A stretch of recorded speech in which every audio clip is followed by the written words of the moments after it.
சரித்திரத்தை பதிவு செய்து வைக்க வேண்டும் என்பதற்காகத்தான் இந்த நிகழ்வு முக்கியமாக நடைபெற்றுக் கொண்டிருக்கிறது. இந்த நிகழ்வு எப்படி நடந்ததுன்னு கேட்டீங்கன்னா, சில வாரங்களுக்கு முன்பு ஐயா கே.எஸ். ராதாகிருஷ்ணன் அவர்கள் ஆர்டிகல் 370 ஒரு புத்தகத்தை பத்தி பேசினாங்க. அப்பொழுது சின்ன யோசனை வந்தது. ஐயா கே.எஸ். ராதாகிருஷ்ணன் அவர்கள் சொன்னதை நாம கொஞ்சம் முன்னாடி எடுத்துட்டு போய் இதை ஒரு விழாவாக நடத்தி, அதிலே தமிழகத்தில் நமக்கு தெரியும், இதை பேசுவதற்கு தகுதியான தலைவர்களை அழைத்து ஒரே மேடையில் அமர வைத்து அவருடைய நேரத்தை எல்லாம் கரெக்டா கோஆர்டினேட் பண்ணி ஒரு நாள்ல கூப்பிடுவோம். அப்ப ராதாகிருஷ்ணன் ஐயா சொன்ன அந்த ஒன் லைன், ஏன்னா இந்த சரித்திரம் பதிவு செய்யப்பட வேண்டிய சரித்திரம் என்ற ஒரு வார்த்தையை பயன்படுத்தினாங்க. அதை இது போன்ற ஒரு அரங்கத்திலே நடத்தி காட்ட வேண்டும் என்பதற்காகத்தான் நம்முடைய இன்டலெக்சுவல் செல், நம்முடைய அறிவுசார் பிரிவு, சிந்தனையாளர் பிரிவு, திங்கர் செல், அவர்களுக்கு இந்த அற்புதமான வேலையை கையில கொடுத்து வேகமாக நம்ம செல்வி தாமோதரன் ஐயா அவர்கள் எல்லோரையும் அழைத்து அவர்களுக்கு இந்த நேரம் சரியாக இருக்குமா, இந்த தேதி சரியாக இருக்குமா என்று கண்டுபிடித்து இன்னைக்கு இந்த நிகழ்வு நடந்துட்டு இருக்குதுங்க ஐயா. இதை விட இந்தியாவில் எங்கேயுமே சிறப்பாக ஒரு ஆர்டிகல் 370 பத்தி ஒரு விழா எடுத்திருக்க முடியாது, ஒரு நிகழ்வு நடத்திருக்க முடியாது. இதை போன்ற பேச்சாளர்கள் இந்தியாவில் யாரையும் எங்கேயுமே அழைத்து பேச வைத்திருக்க முடியாது. ஏன்னா அவங்க எல்லாருமே லிவ்ட் எக்ஸ்பீரியன்ஸ்ல பேசுறாங்க, பார்த்திருக்காங்க, படிச்சிருக்காங்க, அந்த சரித்திரத்தை மிக நுணுக்கமாக ஆராய்ந்திருக்கின்றார்கள். எல்லாத்தையும் தாண்டி இவர்கள் யாருமே ஜிங்கோயிஸ்ட் பீப்புள் கிடையாதுங்க. பிஜேபியில இருந்து கூப்பிட்டாங்க, கூப்பிட்டதுக்காக நாம ஒருத்தர் புகழ்ந்து பேசணும், அந்த மாதிரி யாருமே கிடையாது. அதனாலதான் நாம அவங்களை கூப்பிட்டுருக்கோம். They are not jingoistic people. சரித்திரத்தை சரித்திரமாக சொல்லக்கூடிய முழு தகுதி படைத்த இந்த அற்புதமான மனிதர்கள் இந்த மேடையில் சேர்ந்திருப்பது எங்களுடைய பெருமை. அதில் மிக முக்கியமாக நம்முடைய ஐயா தமிழறிவு மணியன் அவர்கள் வந்திருக்கின்றார். சிந்தனையாளர், எழுத்தாளர். ஐயாவே ஒரு காமராஜர் ஐயாவின் பேர்ல ஒரு அரசியல் கட்சி நடத்துறாங்க. நீங்க எந்த ஒரு தலைப்பை கொடுத்தாலும் கூட நுணுக்கமாக அணுகி சாமானிய மனிதன் கூட புரிந்து கொள்ளும் அளவுக்கு பேசக்கூடிய ஒரு வல்லமை ஆண்டவன் இயற்கையாவே ஐயா கொடுத்திருக்கிறாங்க. இதற்கு முன்பு ஐயா ஒரு ஸ்கூல் டீச்சராக இருந்தனால ஒரு குழந்தைக்கு ஒரு பாடத்தை எப்படி சொல்லிக் கொடுக்க முடியுமோ அதுபோல் சொல்லிக் கொடுக்கக்கூடிய ஒரு முழு திறமை இருக்கக்கூடிய தமிழறிமணியன் ஐயா வந்து ஒரு முக்கியமான ஒரு சரித்திரத்தை நம்ம முன்னாடி வச்சிருக்கிறாங்க. குறிப்பாக அந்த தோக்ரா மன்னர்கள் ஆட்சி, அதன் பிறகு ஷேக் அப்துல்லா, பண்டிட் ஜவஹர்லால் நேரு அவருடைய நட்பு, அந்த கிரிட்டிக்கல் பீரியட் 1947 இருந்து 53 வரை என்ன நடந்திருக்கும் அப்படிங்கிற அவருடைய பார்வையை நம்ம முன்னாடி வச்சிருக்காங்க. ஐயாவிற்கு இந்த நேரத்தில் எங்கள் அனைவருடைய நன்றியை நாங்கள் தெரிவித்தாக வேண்டும். ஏன்னா நானும் நயினார் அண்ணனும் நம்ம கேஷ்விநாயம்ஜியும் சாப்பிடலைங்க. இங்க வந்து சாப்பிட்டுக்கலாமா, 2 இட்லி சாப்பிடலாமான்னு வந்தோம். கீழே வந்த உடனே கேட்டோம் தமிழறிமணியன் ஐயா வந்துட்டாங்களான்னு சொன்னோன்னு இட்லியாவது தோசையாவது முதல்ல போகணும். ஏன்னா கண்டிப்பாக இருக்கக்கூடியவர், நேரத்தை மதிக்கக்கூடியவர், எந்த காரணத்திற்கும் தாமதமாக வரக்கூடாதுன்னு 3 பேர் சாப்பிடாம ஓடி வந்து உட்கார்ந்தாங்க ஐயா. அதே போல அடுத்து மேடையிலே நம்முடைய தலைவர்கள் எல்லோரும் பேசிக் கொண்டு வந்தார்கள். அதுல குறிப்பாக ஆரம்ப ஓபனிங் பேட்ஸ்மேனே ரங்கராஜ் பாண்டே அவர்கள். ஏன்னா அவர் எதற்கும் தயாராகத்தான் வருவார். இன்னொருத்தர் பேசி அதை கேட்டு அதுக்கு ஒரு கவுண்டர் ஆர்கியூமெண்ட், அதுக்கு ஒரு ஃபேக்சுவல் பொசிஷன் எடுக்கணுமா, அவர்கிட்ட அது கிடையவே கிடையாது. எப்பொழுதுமே நேரா வந்தோன்னா என்ன நீங்க பேசுகிற, நான் வந்து பேசுறேன்னு பேச ஆரம்பிச்சாங்க. ரங்கராஜ் பாண்டே அவர்கள் இந்த முடிவை எப்படி எடுத்திருக்க முடியும் என்கின்ற நுவான்ஸ் நம்ம கிட்ட வச்சாங்க. சரித்திரம் ஒரு பக்கம், ஆனா எல்லாருனாலும் இந்த முடிவு எடுக்க முடியலைங்களே. 1960 எடுக்க முடியல, 70 எடுக்க முடியல, 90 எடுக்க முடியல, 2000 எடுக்க முடியல. இந்த 2019 இந்த முடிவை எடுத்தாங்க. ஹிஸ்டாரிக்கல் கான்டெக்ஸ்ட் என்ன, அரசியல் எப்படி இப்ப அமைந்திருக்கிறது, அதுவும் குறிப்பாக இப்ப இருக்கக்கூடிய மோடி அவர்கள், அமித்ஷாஜி அவர்கள், அஜித் தோவல் அவர்கள், குறிப்பாக அவருக்கு தெரிஞ்ச நம்முடைய விஜயகுமார் ஐயா அவர்கள்லாம் நீட்டா ஒரு ஸ்கெட்சா போட்டு அந்த நுவான்ஸை மட்டும் மிகச் சிறப்பாக நம்ம கிட்ட வச்சுக்கிட்டு ஐயா ரங்கராஜ் பாண்டே அவர்கள் அமர்ந்திருக்கின்றார்கள். அவருக்கும் என்னுடைய பெரிய நன்றிகளை உங்கள் அனைவரின் சார்பாக தெரிவித்து, மாலன் ஐயா லிவ்ட் எக்ஸ்பீரியன்ஸ் நிறைய ஆர்டிகல் எழுதியிருக்கிறாங்க. ஐயா பேசி முடித்தவுடன் தமிழறிமணியன் ஐயாவுக்கு அவருடைய ஆர்டிகலை கொடுத்தாங்க. ஒரு மாபெரும் சமையல 2 பேருக்கு ஒரு சின்ன கருத்து வேறுபாடு இருக்குனாங்க. அதை எப்படி 2 பேரும் அணுகலாம் என்பதற்கு இருவரும் இன்னைக்கு தமிழறிமணியன் ஐயா அவர்களும் மாலன் ஐயா அவரும் ஒரு சிறந்த எடுத்துக்காட்டு. அவருடைய ஹிஸ்டாரிக்கல் கான்டெக்ஸ்ட பாயிண்ட் ஆஃப் வியூவை தமிழறிமணியன் ஐயா வச்சாங்க. ஐயா பேசும்பொழுது எனக்கு சின்ன காதுல சொன்னாங்க, நான் பேசும்பொழுது எந்த ஒரு சமுதாயத்தையும் கூட, எந்த ஒரு மதத்தையும் கூட ஹர்ட் பண்ணிடக்கூடாது அப்படிங்கிறது நான் ரொம்ப தெளிவா இருக்கேன். அதனாலதான் ஹிஸ்டரியை ரொம்ப நுணுக்கமா பார்த்து பிரசன்ட் பண்ணணும் அப்படிங்கிறதுல நான் இன்னுமே எக்ஸ்ட்ரா கேர்ஃபுல்லா இருக்கேன். இதை நம்முடைய பிரதமர் அவர்கள் அடிக்கடி செய்வாங்க. நம்ம மாலன் ஐயாவை பத்தி பேசுவதற்கு முன்பு பிரதமர் ஐயா அடிக்கடி சொல்லுவாங்க, ஆர்டிகல் 370 அபாலிஷன் எந்த பிஜேபி காரங்களும் செலிப்ரேட் பண்ணக்கூடாது, தடை. பாரதிய ஜனதா கட்சியிலிருந்து தடை போட்டிருந்தார். ஒரு பட்டாசு வெடிக்கூடாது, கொண்டாடக்கூடாது. இது 1952 ஜனசங்கத்தினுடைய முதல் மேனிபெஸ்டோல இருக்கு. ஜனசங்கத்தினுடைய எல்லா மேனிபெஸ்டோலும் இருந்துச்சு, பாரதிய ஜனதா கட்சியினுடைய எல்லா மேனிபெஸ்டோலும் இருந்துச்சு. அதை எப்படி நீங்க செலிப்ரேட் பண்ணோம்னா அதற்கு ஒரு வகை இருக்கு, அதற்கு ஒரு நேரம் இருக்கு, ஒரு காலம் இருக்கு. யாருமே இதை மக்கள் மத்தியில போய் நான் கொண்டு வந்துட்டோம் பாத்தீங்களா அப்படின்னு பண்ணாதீங்க.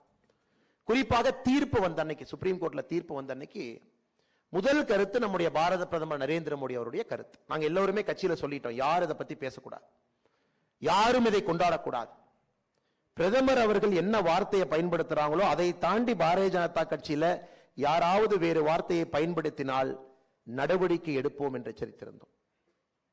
ஏன்னா அந்த கட்சியினுடைய சென்சிட்டிவிட்டி அந்த மாதிரி. இதை கொண்டாடுவதாக நாம் பார்க்கலைங்க. பிஜேபி சொல்லுச்சு 2019 செஞ்சிட்டோம், 2023 கோர்ட் ஊர்ஜிதம் பண்ணிட்டாங்க, நம்ம கொண்டாடலாம். பாரதிய ஜனதா கட்சி அப்படி பார்க்காது. பாரதிய ஜனதா கட்சி நம்முடைய நாட்டையும் அப்படி பார்க்காது, சரித்திரமும் அப்படி பார்க்காது. இது ஒரு கண்டினியூட்டி. இத்தனை ஆண்டுகள் பழமையான சிவிலைசேஷனல் கண்டினியூட்டியில ஒரு நடந்த ஒரு தவறை நம்ம சரி பண்ணியிருக்கோம், அவ்வளவுதான்.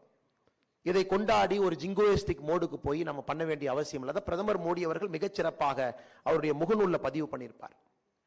இந்த நாள் ஒரு சிறப்பான நாள். குறிப்பாக ஜம்மு அண்ட் காஷ்மீர் இருக்கக்கூடிய எல்லா சகோதர சகோதரிகளுக்கு நான் தெரிவிச்சுக்கிறேன், உங்களுடைய உயர்வுக்காக, ஜம்மு அண்ட் காஷ்மீருடைய வளர்ச்சிக்காக நாங்கள் இருப்போம் என்பதை இந்த தீர்ப்பு ஊர்ஜிதம் செய்திருக்கிறது. அப்பவும் பாத்தீங்கன்னா ஜம்மு அண்ட் காஷ்மீரை சென்ட்ரா வச்சு, அந்த மக்களை சென்ட்ரா வச்சுதான் மோடி அவர்கள் அன்னைக்கு பேசியிருந்தாங்க. அதன் பிறகுதான் பாரதிய ஜனதா கட்சியினுடைய டிவிக்கு செல்லக்கூடிய நம்முடைய கமெண்டேட்டர்ஸ் எல்லாருமே அதே லைனத்தை எடுத்தாங்க. அதை மாலன் ஐயா அங்க அமர்ந்து பேசும்பொழுது மிக தெளிவாக அந்த லிவ்ட் எக்ஸ்பீரியன்ஸ்ல பேசினாங்க. அவர் மேல கேஸ் போட்டாங்க, அவர் அந்த கோர்ட்டுக்கு போயிருக்காரு, அதை பார்த்திருக்காங்க, மிக நுணுக்கமா அதை பத்தி ஆராய்ஞ்சிருக்கிறாங்க, எழுதியிருக்கிறாங்க. அவருடைய பாயிண்ட் ஆஃப் வியூல ஐயா ரொம்ப ஸ்ட்ராங்கா இருக்கிறாங்க. தமிழ்நாட்டினுடைய மிக மிக முக்கியமான ஒரு உண்மைக்கு ஒரு உரைகள் கண்ணாடி என்று சொல்வதை போல எதையும் நேர்மையாக பேசக்கூடிய ஒரு மனிதர் மாலன் ஐயா. ஐயா அவர்கள் இந்த நிகழ்வுக்கு பேசியது எங்கள் அனைவருக்கும் கூட ஒரு பெரும் மகிழ்ச்சியை கொடுத்திருக்கு. அதன் பிறகு ஐயா KS ராதாகிருஷ்ணன் அவர்கள் எல்லா தலைப்பிலையும் பேசுறாங்க. தினமும் வாட்ஸ்அப் குரூப்ல யாராச்சும் இருந்தீங்கன்னா ஒரு புதிய செய்தியை நமக்கு பதிவு அனுப்புவாங்க. அதில் தமிழகத்தினுடைய ஒரு சரித்திரத்தை எடுத்து அவருடைய கோணத்திலே ஆராய்ந்து காலையில் அந்த செய்தி ஒரு 7 மணிக்கு நம்ம வாட்ஸ்அப் குரூப்ல வந்துடும். ஆனா இன்னைக்கு ஒரு திராவிட சித்தாந்தத்தில் திராவிட முன்னேற்ற கழகத்தில் ஒரு பெரிய ஆணிவேராக இருந்து தன்னுடைய எண்ணத்திற்கும் தன்னுடைய அறிவுக்கும் செயலாற்றலுக்கும் பெயர் பெற்ற KS ராதாகிருஷ்ணன் அவர்கள் இந்த அளவுக்கு இந்த சரித்திரத்தை பேசுவார்கள் என்று நான் எதிர்பார்க்கவில்லை. அந்த அளவுக்கு ஆழமாக இந்த அளவுக்கு படிச்சிருக்காரு பாரு. இன்னைக்கு நகரத்தில் இல்லைங்க, கிராமத்துல ஊர்ல இருக்கார். ஊருக்கு போயிட்டார். நம்ம கூப்பிடனா கூட கிராமத்துல இருந்து அவருடைய சொந்த ஊர்ல இருந்து கிளம்பி தென் தமிழகத்துல இங்க வர்றாங்க. ஐயா KS ராதாகிருஷ்ணன் அவர்களுடைய அந்த சரித்திர பதிவு என்பது மிக முக்கியமான பதிவு. இதெல்லாம் ஃபியூச்சர்ல தமிழகத்துல நம்முடைய குழந்தைகளுக்கு ரிசர்ச் ஹிஸ்டரி தெரிஞ்சுக்கணும் ஆர்வம் இருக்கு. அவங்க எல்லோருமே பார்க்க வேண்டிய 5 பதிவுகள் பக்காவா எல்லாரும் சொல்லியிருக்கிறாங்க. இது நம்முடைய வருங்கால சந்ததியினருக்கு இந்த பதிவுங்க. நம்முடைய அனில் ஆண்டனி அவர்கள் சமீபத்தில் பாரதிய ஜனதா கட்சியில் இணைஞ்சாங்க. அவருடைய தந்தை உங்களுக்கு தெரியும், AK ஆண்டனி ஐயா. தமிழகத்தில் காங்கிரசினுடைய ஜெனரல் செக்ரட்டரி இன்சார்ஜா ரொம்ப காலம் ஐயா இருந்தாங்க. மேலே இருக்கக்கூடிய எல்லா தலைவர்களுக்கும் கூட AK ஆண்டனி ஐயாட்ட நட்பு இருக்கு. இன்னைக்கு அவருடைய புதல்வன் மோடி அவர்களுடைய நேர்மையான அரசியல் வளர்ச்சி அரசியலை ஏற்றுக்கொண்டு பாரதிய ஜனதா கட்சியில் இணைந்த பிறகு நம்முடைய தேசிய செயலராக இன்னைக்கு பதவியில் இருக்கிறாங்க. தமிழகத்திற்கு இன்னைக்கு ஒரு இளைஞரணி வேலைக்காக வந்திருந்தார்கள். நான் போன் பண்ணி அழைச்சேன், அண்ணா நீங்க இங்க வரணும், நம்முடைய மூத்த மனிதர்கள் இங்க இருக்கிறாங்க, உங்களுக்கு அறிமுகமாவதற்கு ஒரு வாய்ப்பை நீங்க வாங்கன்னு. ஸோ ரெட் ஹில்ஸ் பக்கம் இருந்தாங்க. எல்லா வேலையும் விட்டு விட்டு வேகமாக இங்கே வந்திருக்கக்கூடிய அனில் ஆண்டனி அவர்களுக்கும் இந்த நேரத்தில் என்னுடைய வாழ்த்துக்களை வணக்கங்களை தெரிவித்து, அண்ணர் நயினார் நாகேந்திரன் அவர்கள் இன்னொரு வேலைக்காக நாங்கள் இருவரும் இன்னொரு மீட்டிங்ல ஒன்னா இருந்தோம். அப்ப அண்ணன் கிட்ட சொன்னா 370 பத்தி ஒரு மீட்டிங் நம்ம இன்டெலெக்சுவல் செல் வச்சிருக்காங்கன்னு. அப்படியா, உடனே நானும் வருவேன் என்று அந்த மீட்டிங்ல இருந்து நாங்க 2 பேரும் கிளம்பி இங்க வந்தோம். ஸோ நயினார் அண்ணனுக்கு அந்த அளவுக்கு இதை பார்க்க வேண்டும், கேட்க வேண்டும், என்ன பேசுறாங்க, நானும் அந்த நிகழ்ச்சியிலே பங்கேற்க வேண்டும் என்று வேறு வேற இருந்தாலும் கூட ஒத்தி வைத்து விட்டு இங்க நயினார் அண்ணன் வந்திருக்கிறாங்க. அவருக்கு என்னுடைய நன்றிகளை தெரிவித்து, மிக முக்கியமாக இந்த நிகழ்ச்சி நடத்துவதற்கு காரணமாக இருக்கக்கூடிய அண்ணன் செல்வி தாமோதரன் அவர்களுக்கு என்னுடைய சிறப்பான நன்றிகளை தெரிவித்து, துணைத் தலைவர் டிஎன்பிஜேபி சிங்கர் செல் அண்ணன் கார்த்திகேயன் அவர்கள் இருக்கின்றார்கள், அவருக்கு நன்றியை தெரிவித்து, கல்யாண்ராமன் இருக்கின்றார்கள், அவருக்கு நன்றிகளை தெரிவித்து, இந்த குழுவினுடைய உறுப்பினர்களுக்கு நன்றியை தெரிவிச்சுக்கிறேன். இப்ப எல்லோருமே நம்ம பேசிட்டோங்க, சரித்திரத்தை பத்தி பேசிட்டோம், அதுல டிபேட்டபிளே கிடையாது. நான் அந்த மாதிரி அத்தாரிட்டி அவங்க யாரும் டிபேட் பண்றதுக்கு இந்த அவையில யாரும் இல்லைங்க. அந்த அளவுக்கு அத்தாரிட்டேட்டிவா அவங்க வந்து பேசியிருக்காங்க. நான் பாரதிய ஜனதா கட்சியினுடைய வியூ பாயிண்ட்டை மட்டும் உங்கள் முன்னால் எடுத்து வைக்க வேண்டும் என்பது என்னுடைய ஆசைங்க. ஐயா ஐயா டிசம்பர் 11, 1991 நம்முடைய ஏக்தா யாத்திரை ஜம்மு அண்ட் காஷ்மீரை நோக்கி போகுது. கன்னியாகுமரியில் ஆரம்பிச்சு குறுகிய கால யாத்திரை, ஆனால் சவாலான யாத்திரை. முரளி மனோகர் ஜோஷி ஐயா அந்த யாத்திரை நடத்துறாங்க. அப்ப ரொம்ப இளம் வயசுல இருக்கக்கூடிய நரேந்திர மோடி அவர்கள் அந்த யாத்திரையினுடைய ஒருங்கிணைப்பாளராக இருக்கிறாங்க. அந்த யாத்திரை கன்னியாகுமரியிலிருந்து கிளம்பி ஒரு மாநிலமாக சென்று கடைசியா 26 ஜனவரி 1992 லால் சவுக்ல கொடியேற்றணும். இந்த யாத்திரையினுடைய நோக்கம். இந்த யாத்திரைய அருகில் இருந்து பார்த்த கன்ஷியாம் திவாரி அவர்கள் இப்ப ராஜ்யசபால எம்பியா இருக்கிறாங்க. இந்த மோடி ஐயாவை பற்றி யாரெல்லாம் மோடி ஐயாட்ட பழகுனாங்க பார்த்தாங்க அப்படிங்கிற ஸ்டோரி வந்து மோடி ஸ்டோரி அப்படின்னு நம்முடைய ட்விட்டர்ல சோசியல் மீடியால பாத்தீங்கன்னா போட்டுட்டு இருப்பாங்க. மோடி ஸ்டோரிங்கிறது மோடி ஐயாவை வேறு வேறு காலகட்டத்தில் பார்த்தவர்களுடைய நினைவு கூறுதல் அதுல இருக்கும், வீடியோவா இருக்கும், நீங்க பார்க்கலாம். அதுல சமீபத்தில் கன்ஷியாம் திவாரி அவர்கள் நினைவு கூர்ந்திருந்தார்.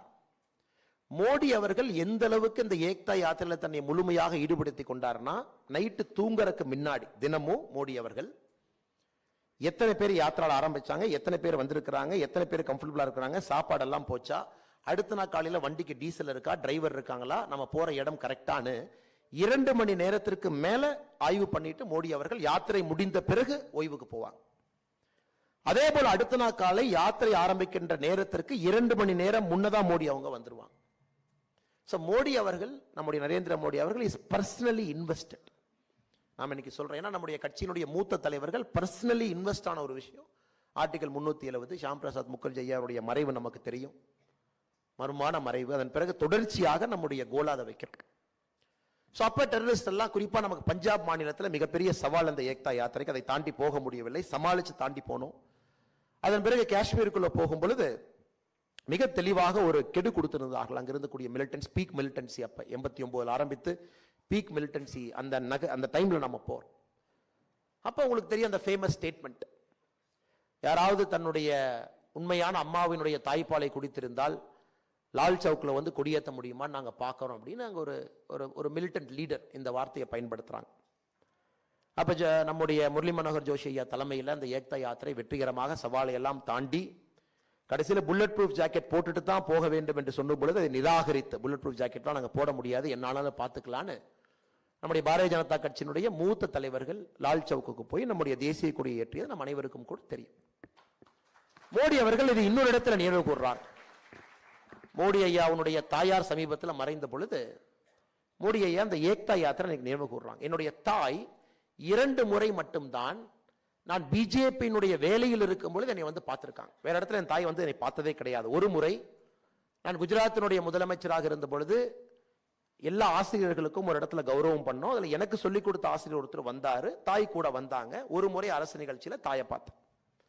2வது முறை நான் பாரதிய ஜனதா கட்சியினுடைய உறுப்பினராக, ஆர்கனைசிங் செக்ரட்டரி பிரச்சாரக் நம்ம கேசவநாயம் ஐயா இருப்பது போல உறுப்பினராக இருந்த பொழுது ஏக்தா யாத்திரையில் எனக்கு என்ன ஆகும் என்கின்ற கவலை என்னுடைய தாய்க்கு தினமும் இருந்துச்சு.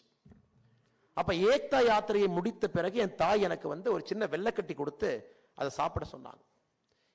அப்பதான் என் தாய் என்னை பற்றி அதிகமாக கவலைப்பட்டது இந்த ஏக்தா யாத்திரையின் பொழுது. நான் உயிரோடு திரும்பி வருவேனா என்கின்ற கவலை என்னுடைய தாய்க்கு இருந்துச்சு. பிரதமர் பார்த்தீங்கன்னா அவருடைய தாயுடைய நினைவை கூறும் பொழுது 2 விஷயத்துல ஏக்தா யாத்திரையை சொல்றாங்க.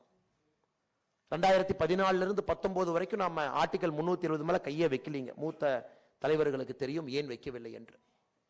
ஏன்னா மோடி அவர்களை பொறுத்தவரை எல்லாருக்கும் ஒரு நேரம் காலம், அதற்கான சூழல் கூடும் வரை மோடி அவர்கள் ஒரு எமோஷனலா ஒரு டெசிஷன் எடுக்கவே மாட்டார். இவர்கள் சொன்ன அந்த 4 நம்முடைய மூத்த தலைவர்கள் பேசிய பேச்சுக்கள்ல ஒரு முக்கியமான விஷயம் பார்த்தீங்கன்னா அந்த டைம் லைன். அப்ப இந்தியன் நேஷனல் காங்கிரஸ் தலைவராக இருந்த ஆச்சாரியா கிருப்லானி அவர்கள் ட்ரிபியூனுக்கு ஒரு இன்டர்வியூ கொடுக்கறாங்க. மே 1947 அவங்க சொன்ன அதே டைம் லைன்ல ஒட்டி வரும். அந்த இன்டர்வியூல ஹரிசிங் அவர்கள் தெரிவிக்கின்றார்கள், என்னை எதிர்த்து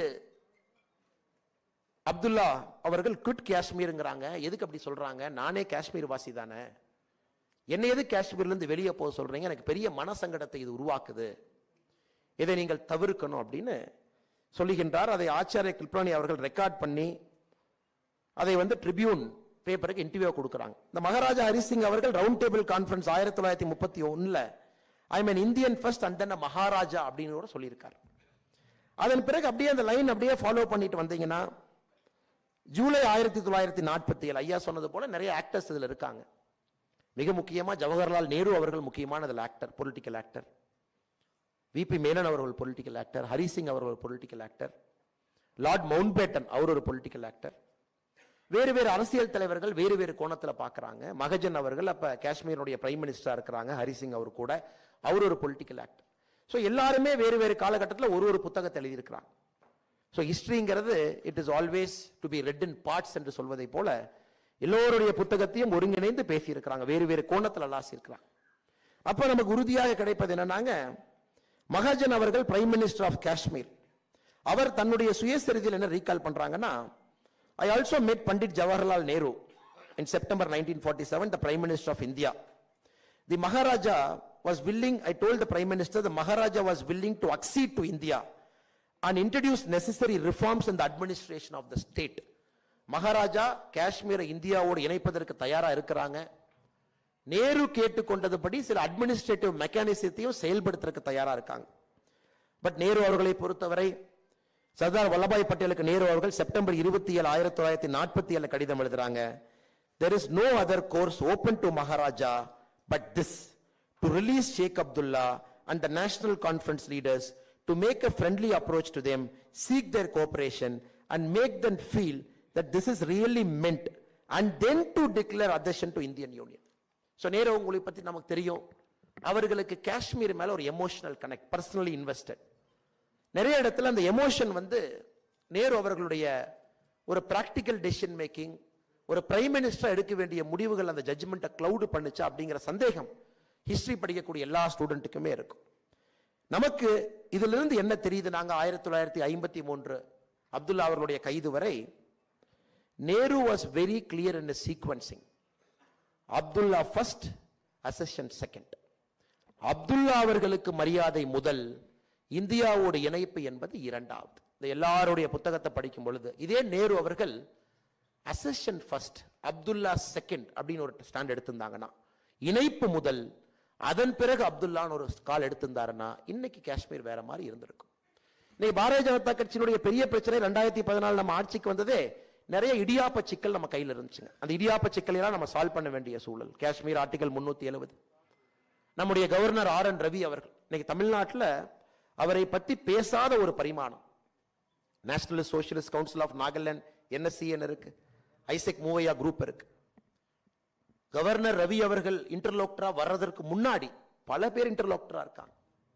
ஆனா வித்தியாசமான ஒரு விஷயம் என்னன்னாங்க, இன்னைக்கு இருக்க நம்ம ஆளுநர் RN ரவி அவர்கள் அன்னைக்கு IBல இருந்து ரிட்டையர் ஆகி ஸ்பெஷல் இன்டர்லோக்டரா இருந்த RN ரவி அவர்கள் இந்த பொறுப்பை ஏற்கும் வரை NSCN மீட்டிங் எல்லாமே இந்தியாவுக்கு வெளியே நடக்கும். பிலிப்பைன்ஸ், ஜகர்த்தா 52 சிட்டியில் நம்ம நடத்தியிருக்கோம். ஜப்பான்ல இருந்து, நியூயார்க்ல இருந்து, சிங்கப்பூர்ல இருந்து, லண்டன் வரைக்கும் இந்திய அரசு ஒரு group interlocutor outside the country போவாங்க, NSCN கூப்பிடுவாங்க. 52 சிட்டியில நாம மீட்டிங் நடத்தியிருக்கோம். ஆனா மோடி அவர்கள் வந்த பிறகு, RN ரவி அவர்கள் இன்டர்லோக்டரா வந்த பிறகு ஒரு விஷயத்துல தெளிவாக இருந்தோம், நம்முடைய அரசுல meeting with Naga group will happen only in Delhi. டெல்லியை தாண்டி இந்திய அரசு பயணிக்காது, டெல்லியை தாண்டி நம்ம இன்டர்லோக்டர் போக மாட்டாங்க. அதே RN ரவி அவர்கள் இன்டர்லோக்டரா டெல்லியில் அந்த மீட்டிங் நடத்தி உங்களுக்கு தெரியும், கையெழுத்தெல்லாம் போட்டு ஸ்மூத்தா அதை முடிச்சு கொடுத்தாங்க. அதன் பிறகு நாகாலாந்தினுடைய ஆளுநரா போனாங்க. இன்னைக்கு நம்முடைய தமிழகத்தினுடைய ஆளுநரா இருக்காங்க. இது ஒரு இடியாப்ப சிக்கல் ஒரு பக்கம். சமீபத்தில் நீங்க பார்த்திருப்பீங்க, உல்ஃபாவுடைய ப்ரோ டாக் ஃபேக்ஷன், அவங்க நம்முடைய மத்திய அரசோடு நம்முடைய அமித்ஷாஜி அவர்கள் முன்னிலை கையெழுத்து போட்டு அசாமுடைய முதலமைச்சர் இருந்தாங்க. அதற்கு ஒரு தீர்வு நாம கண்டுபிடிச்சிட்டோம். சோ நம்மை பொறுத்தவரை இது அனைத்தையும் கூட ஒரு சிவிலைசேஷனல் கண்டினியூட்டியில தீர்வுக்காக பாரதிய ஜனதா கட்சியினுடைய அரசு முயற்சித்துக் கொண்டிருக்கிறது. இதுல ஒரு பிரைடோ ஒரு ஜிங்கோயிஸ்டிக் ஃபீலிங்கோ நாங்கள் சாதித்து விட்டோம் என்று சொல்வதை விட இன்னும் நாம் செல்ல வேண்டிய பயணம், நம்முடைய தூரம் இன்னும் ரொம்ப இருக்கு அப்படிங்கிறது தான் பாரதிய ஜனதா கட்சி இன்னைக்கும் பார்க்குதுங்க. உங்களுக்கு தெரியும் மீசோ நேஷனல் ஃப்ரண்ட், ஏர்ஃபோர்ஸ் விட்டு பாம்பு போட்டோம். அதன் பிறகு எம்என்எஃப் அவங்களே அரசியலுக்குள்ள வந்து பொலிட்டிக்கல் ப்ராசஸ்ல வந்து லால்தேங்கா அவங்களே சீஃப் மினிஸ்டரா வந்து அதெல்லாம் நம்முடைய நாடு பார்த்திருக்கு. சொந்த நாட்டுல உள்ள சண்டை போடக்கூடிய ஒரு குரூப் மேல இந்தியன் ஏர்ஃபோர்ஸ் விமானத்தை வச்சு பாம்பு போடணுமா கேள்வி இருந்துச்சு. அதே போல ஆட்சியாளர்களுக்கு எல்லோருக்கும் இருக்கக்கூடிய சிக்கல். ஆனால் மோடி கிட்ட இருக்கக்கூடிய வித்தியாசம் என்னன்னா, he is unemotional, he is practical. அவர் எடுக்கக்கூடிய முடிவு நேஷன் ஃபர்ஸ்ட், நாடு முதன்மையானது. அப்படி முடிவு எடுக்கிறனால இதற்கு ஒரு தீர்வு நம்ம கொண்டு வந்தோம்.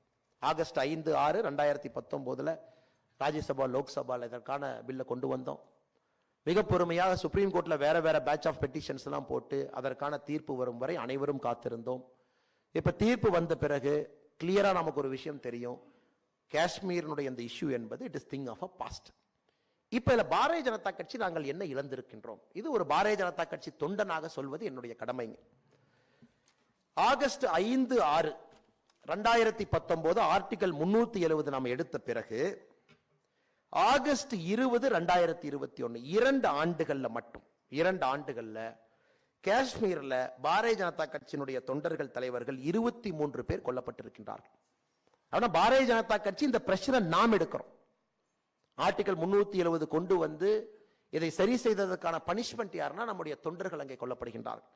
வேலியில 12 பேர், ஜம்முல 11 பேர், 23 பேர் 2 ஆண்டுகள்ல கொல்லப்பட்டிருக்கின்றார்கள். இதுல ரொம்ப உன்னிப்பா பாத்தீங்கன்னா, ஒரு மாவட்டத்தினுடைய தலைவர் வாசிம் பாரி, அவருடைய அப்பா, அவருடைய மனைவி 3 பேரும் ஜூலை 8, 2020 போலீஸ் ஸ்டேஷன்ல இருந்து 10 மீட்டர்ல அவங்க கடையில 3 பேரும் ஒரே நாள்ல கொல்லப்பட்டாங்க. நிறைய தொண்டர்களை இழந்திருக்கும். அதன் பிறகு 2021 ஆகஸ்ட் 20க்கு பிறகு இதுவரை பாத்தீங்கன்னா 9 பேர். அது ஆத்தென்டிக் ஃபிகர் இல்லைங்க. ஃபர்ஸ்ட் ஃபிகர் வந்து ஆத்தென்டிக் பார்லிமெண்ட்ல கொடுக்கப்பட்ட ஆகஸ்ட் 5, 6, 2019 இருந்து ஆகஸ்ட் 20, 2021 வரை 2 ஆண்டுகள் முழுமையாக 23 பாரதிய ஜனதா கட்சியினுடைய தொண்டர்களை நாம் இழந்திருக்கோம். நம்ம கட்சி என்ன பண்ணுச்சுங்க? பாரதிய ஜனதா கட்சி நாம் என்ன பண்ணணும்னா, தொண்டர்களை காப்பாற்றுவதற்காக கிளஸ்டர் அக்கமடேஷனை கொண்டு வந்த காஷ்மீர். எந்த தொண்டருக்கெல்லாம் ரிஸ்க், எந்த தலைவர்களுக்கெல்லாம் ரிஸ்க், அவங்களெல்லாம் கண்டுபிடிச்சு அவங்களுக்கு ஒரு குரூப் அக்கமடேஷனை பாரதிய ஜனதா கட்சி ரன் பண்ணிச்சு ஜம்மு அண்ட் காஷ்மீர். அங்க வந்து தங்கி இருந்தாங்க, குடும்பத்துக்கு நம்ம விடல. யாரெல்லாம் ஆக்ரோஷமா போராடி இருந்தாங்க, யாரெல்லாம் டார்கெட் கில்லிங்ஸ்க்கு வாய்ப்பு இருக்கு, அவர்களை கிளஸ்டர் அக்கமடேஷன்ல வைத்து நம்முடைய கட்சி பாதுகாத்துச்சு. அதனால்தான் எப்பொழுதுமே பாரதிய ஜனதா கட்சியினுடைய தொண்டன் என்று சொன்னால் ஒரு பெருமை. காரணம், இந்த நாட்டுக்கு எது முதன்மையானது அதை செய்வதற்கு பாரதிய ஜனதா கட்சி எப்பொழுதும் கூட பயந்தது கிடையாது. எப்பொழுதும் துணிந்து பாரதிய ஜனதா கட்சி தன்னுடைய சரித்திரத்தில் தொடர்ந்து செய்து கொண்டிருக்கிறது. அதில் ஷாம் பிரசாத் முகர்ஜி அவர்கள் 1950 காலகட்டத்திலிருந்து ஏக்தா யாத்திரை நரேந்திர மோடி அவருடைய ஆரம்பத்திலிருந்து ஆகஸ்ட் 5, 6, 2019 பாராளுமன்றத்தில் ராஜ்யசபா லோக்சபா அப்ரிகேஷனை கொண்டு வந்ததிலிருந்து, அதன் பிறகு நம்முடைய தொண்டர்களை இழந்ததிலிருந்து, அதன் பிறகு கிளஸ்டர் அக்கமடேஷன் கொண்டு வந்ததிலிருந்து நமக்கு இன்னைக்கு மன நிம்மதி என்னங்க சார்? ஒரு பிரதமராக, ஒரு உள்துறை அமைச்சராக, ஒரு பாரதிய ஜனதா கட்சியினுடைய தொண்டனாக நம்முடைய மன நிம்மதி என்னங்க? இன்னைக்கு நம்முடைய ஐயா பேசும்பொழுது இதெல்லாம் சொன்னாங்க, டேட்டா எல்லாம் குறிப்பிட்டு சொன்னாங்க. 2019 அதற்கு முன்பு உங்களுக்கு தெரியும், காஷ்மீரினுடைய பிறந்திருக்கக்கூடிய ஒரு சகோதரியோ தாய்மாரோ வெளியே திருமணம் செய்தால் அந்த அந்தஸ்து இழந்துடுறாங்க, right to buy a property. நாம் சட்டத்தை கொண்டு வந்த பிறகு 2020 ஒரே ஒருத்தர் மட்டும் உள்ள போய் ஒரு ப்ராப்பர்ட்டியை வாங்குறாங்க காஷ்மீர். அதாவது இந்தியாவில் இருக்கக்கூடிய எல்லோருக்கும் இந்தியாவில் எங்கு வேண்டுமானாலும் ஒரு சொத்தை வாங்குவதற்கு உரிமை இருக்கு. 2020 ஒருத்தர் போய் வாங்கும் பொழுது மிலிட்டன் சொல்றாங்க, காஷ்மீர்ல யாரு வந்து ஒரு ப்ராப்பர்ட்டி வாங்கினாலும் உங்களை கொன்று விடுவோம்னு மிரட்டுறாங்க. 2021 57 நான் காஷ்மீரி காஷ்மீருக்குள்ள போய் சொத்து வாங்குறாங்க. 2022 127 இந்தியர்கள் காஷ்மீரை சாராதவர்கள் காஷ்மீர்ல போய் சொத்து வாங்குறாங்க. சோ பாத்தீங்கன்னா 1 57 127 ஒரு ஆண்டும் கூட the integration is becoming more open and more bounded. அதே போல எத்தனை கம்பெனி காஷ்மீர்ல போய் பணம் போட்டிருக்காங்க. ஏன்னா வேலை வாய்ப்பு உருவாக்காம அந்த இளைஞர்களை நல்வழிப்படுத்தாம மறுபடியும் பிரச்சனை வருவதற்கான சாத்தியக்கூறுகள் மறுபடியும் இருக்கு. நம்ம 2019 இதை கொண்டு வந்த பிறகு 2020-21 310 கம்பெனி காஷ்மீருக்குள்ள போய் இன்வெஸ்ட் பண்ணாங்க. 2020-21 22 175, 2022-23 1075 நிறுவனங்கள் காஷ்மீர்ல போய் இன்வெஸ்ட் பண்ணியிருக்கிறாங்க. இன்னைக்கு காஷ்மீர்ல, ஜம்மு அண்ட் காஷ்மீர்ல, வேலியில, ஜம்முல 2 பக்கம் சேர்ந்து 1559 இந்தியன் கம்பெனி 66,000 கோடி ரூபாய் உள்ளே எடுத்து சென்றிருக்கின்றார்கள். 2,93,000 வேலை வாய்ப்புகள் ஆர்டிகல் 370க்கு பிறகு அங்கே உருவாகி இருக்கிறது.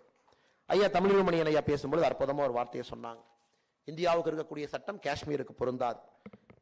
2019 ஆகஸ்ட் 5-6க்கு பிறகு 890 சென்ட்ரல் ஆக்ட், மத்திய அரசு அமல்படுத்தக்கூடிய சட்டங்கள் காஷ்மீருக்குள்ள 890 சட்டங்கள் முதல் முறையாக நுழைந்திருக்கிறது. காஷ்மீருடைய 205 சட்டங்கள் ரிப்பீல் ஆயிருக்கு. காஷ்மீருடைய 130 சட்டங்கள் மாடிஃபை ஆயிருக்கு. இது பாத்தீங்கன்னா ஒரே நாடு ஒரே மக்கள் என்று சொல்லும் பொழுது ஒரே சட்டம் இருக்க வேண்டிய கட்டாயம் ஒரு நாட்டுக்கு இருக்கு. அதை நாம் செய்திருக்கின்றோம். எலெக்ஷனை பத்தி சொன்னாங்க. எலெக்ஷன் இன்னைக்கு நாம எல்லா இடத்துலையும் நடத்திருக்கோம். லடாக்ல நடத்திருக்கிறோம், ஒரு இடத்துல நடக்க ஆரம்பிச்சிருக்கிறோம். சுப்ரீம் கோர்ட்டினுடைய ஜட்ஜ்மெண்ட் படி மத்திய அரசு தெளிவா பார்லிமெண்ட்ல சொல்லியிருக்கிறாங்க.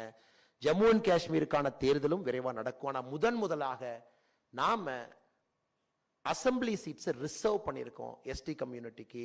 அங்க இருக்கக்கூடிய பண்டிட்ஸ்க்கு நாம ரிசர்வ் பண்ணி மிக முக்கியமாக ஹிஸ்டரியை திரும்ப நாம் ஒரு சட்டத்தின் மூலமாக உங்களுக்கு கொண்டு வந்திருக்கின்றோம். அதன் பிறகு உங்களுக்கு தெரியும், ஆர்டிகல் 307 எடுக்கப்பட்ட பிறகு ஜம்முக்கு ஒரு all India institute of medical science, காஷ்மீருக்கு ஒரு all India institute of medical science, union territory of Jammu and காஷ்மீருக்கு அதை தாண்டி 7 மருத்துவக் கல்லூரி புதிதாக நுழைந்திருக்கிறது. ஜம்முல இந்தியன் இன்ஸ்டிடியூட் ஆஃப் டெக்னாலஜி, ஜம்முல Indian institute of management, government degree college 96ல இருந்து 147க்கு உயர்ந்திருக்கு. 2019க்கு முன்னாடி 94, இப்ப 147க்கு போயிருக்கு. 48 புதிய கல்லூரிகள் கட்டியிருக்கின்றாங்க அரசு. 16,260 ஸ்டூடெண்ட் படிக்கிறாங்க. 7 new medical college, 2 state cancer institute, 15 nursing college, 854 seat MBBS, PG, எம்டிஎஸ்ல மட்டும் ஆட் ஆயிருக்கு. இந்த மாதிரி நம்ம சொல்லிட்டே போலாங்க சார். டூரிசம் சொன்னாங்க. It's a perfect indicator of peacefulness. 2022 Jammu and Kashmir இரண்டும் சேர்ந்து 1,88,00,000 இந்தியர்கள், காஷ்மீரை சாராதவர்கள் காஷ்மீருக்குள்ள போறாங்க. முதலாக 1,88,00,000 இந்தியர். அதுலயும் காஷ்மீர் என்ன சொல்றாங்களோ சென்சிட்டிவான பகுதி, அதுல மட்டுமே 26 லட்சம் டூரிஸ்ட் முதலாக 2022 உள்ள போயிருக்கிறாங்க. இதெல்லாம் நீங்க செப்பரேட்டிசம் அண்டர் செக் நீங்க பாத்தீங்கன்னா மிலிட்டன்சி டேட்டா எல்லாம் நீங்க பார்க்கலாம். ஏற்கனவே அவங்க சொல்லியிருக்காங்க, it has come down very very significantly, ரொம்ப கீழே வந்துருச்சுங்க. சோ மொத்தமாக சொல்ல வேண்டும் என்றால் பாரதிய ஜனதா கட்சி எங்களுடைய கடமையை நாம் செய்திருக்கின்றோம். நம்முடைய கடமை. இதை பெருமைப்படுவதை விட, இதை கொண்டாடுவதை விட, நாடு இன்னும் பல ஆண்டுகளுக்கு இருக்க போது, பல ஆயிரம் ஆண்டுகளுக்கு இருக்க போது, பாரதிய ஜனதா கட்சியும் இன்னும் பல ஆயிரம் ஆண்டுகளுக்கு இருக்க போது, பல ஆயிரம் தலைவர்கள் வர போறாங்க. அந்த நேரத்தில் எந்தெந்த பிரச்சனை இருக்கிறதோ அதிலே ஆத்மார்த்தமாக நாம் நம்முடைய உழைப்பை போட்டு இந்தியாவில் ஒரு மூலையில் இருக்கக்கூடிய ஒரு பிரச்சனையை தீர்த்திருக்கின்றோம், இன்னொரு மூலையில் இருக்கக்கூடிய இன்னொரு பிரச்சனையை தீர்த்திருக்கோம். அப்படித்தான் நான் ஆர்டிகல் 370 அப்ரகேஷன் நான் பார்க்கிறேன். நீங்க வந்திருக்கக்கூடிய எல்லா தலைவர்கள், குறிப்பாக ஐயா தமிழ்மணி மணியன் அவர்கள் நேரத்தை எல்லாம் கொடுத்து நமக்காக பொறுமையாக இங்கே இருக்கக்கூடிய ஐயா அவர்களுக்கு நன்றியை தெரிவித்து, மாலன் ஐயா அவர்களுக்கு என்னுடைய நன்றிகளை தெரிவித்து, ஐயா KS ராதாகிருஷ்ணன் அவர்களுக்கு என்னுடைய நன்றிகளை தெரிவித்து, அண்ணன் ரங்கராஜ் பாண்டே அவர்கள் 6 மணிக்கு அவங்களுடைய ஜேர்னலிஸ்ட் ஸ்டூடெண்ட்ஸ் கிளாஸ் எடுக்கணும், அவர் ஒரு எக்ஸ்ட்ரா 15 மினிட்ஸ் உட்கார வச்சிருந்தோம், அவர்களுக்கும் நன்றியை தெரிவித்து, குறிப்பாக இந்த திங்கர் செல்ல இங்க இருக்கக்கூடிய எல்லா நம்முடைய தலைவர்கள் அதனுடைய நிர்வாகிகளுக்கு நன்றியை தெரிவித்து, மிக முக்கியமாக நீங்கள் ஹவுஸ்ஃபுல் என்று சொல்வார்கள், இந்த ஹவுஸ்ஃபுல்லாய் பக்கத்து ஹவுஸ்ஃபுல்லாய் 2 அரங்களும் கூட இருக்கக்கூடிய எல்லா சகோதர சகோதரிகளுக்கும் இந்த நேரத்தில் வாழ்த்துக்களை வணக்கங்களை தெரிவித்து என்னுடைய உரையை முடித்துக் கொள்கின்றேன். நன்றி, வணக்கம். பாரத் மாதா கி ஜெய்.